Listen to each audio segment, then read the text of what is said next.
All right, so it's about, what, 9:30 a.m., right? Yep. How are you feeling? I feel great. We're 4,000 votes up.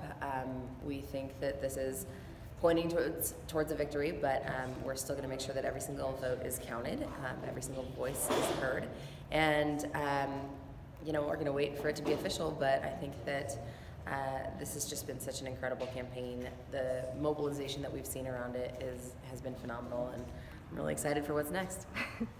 Well, I was looking at the numbers from 2016 last night, and actually only 4 candidates were Democratic challengers at the local level, and then of course you had the congressional challengers. You had Brian. This year we had 8 people, yeah. And then adding you on, that's 9 people. Do you think we're going to see a continuous growth in terms of like local Democratic challengers? Like, what do you think Santa Clarita is going to look like in 2020? I really do think we're going to see that kind of continued growth. I mean, hopefully this is going to be a victory for us, and I think what that shows is that the tide has changed here, right? That this is a district where Democrats can win, and this is a community where Democrats can win. So the registration is just going to continue in that direction. The more young people who are moving out here, the more diversity that we get here in this community, the more we're going to see that kind of a change. And I hope that the infrastructure we've built around this campaign will continue to, we'll be able to build upon that and help local candidates and make sure that, again, the ground game is what has made this possible, and we're planning on, in every single capacity we can, continuing that effort, and hopefully that'll help local candidates as well. Yeah, sounds great.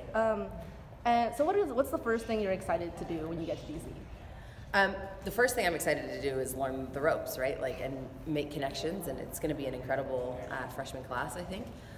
Historic numbers of women, young women. So I'm going to go there, make relationships, hopefully make some friends, and learn where the bathroom is. Yeah, learn where the bathroom is, and figure out kind of what the plan is. We've got a lot of decisions to make in terms of leadership and in terms of priorities, and I think we got to figure out how committees are going to look and which committees I'm going to end up getting on. We got to staff up, so there's a lot to do between now and January. Doesn't look like there's going to be any break, not for the foreseeable future. But yeah, I think by January, I would imagine we'll have a better sense of kind of what it looks legislatively. But for now, it's just kind of getting like. Did you sleep last night? Not a whole lot. Yeah, I was wondering about that. Yeah. Yeah. So I mean, you said you're probably going to be busy from now until January. Like, do you have any specific ideas as to what you'll be working on from now until then? Yeah, it really is about this. It's about staffing up. It's these orientations.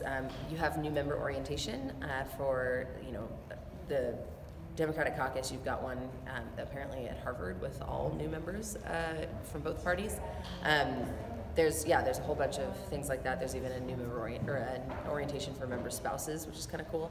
But that starts right away, and then you got to figure out where you're going to stay. You got to figure out your key staffing positions. I want to figure out what my team. I want to make sure that my team that has been working so hard for this campaign finds landing spots, because they deserve to be able to take the next step in their careers, whether some of them want to go to Washington or work on other campaigns. And that it is, I think, really figuring out kind of the strategic priorities of the local offices, local district offices, and what we're going to do in DC.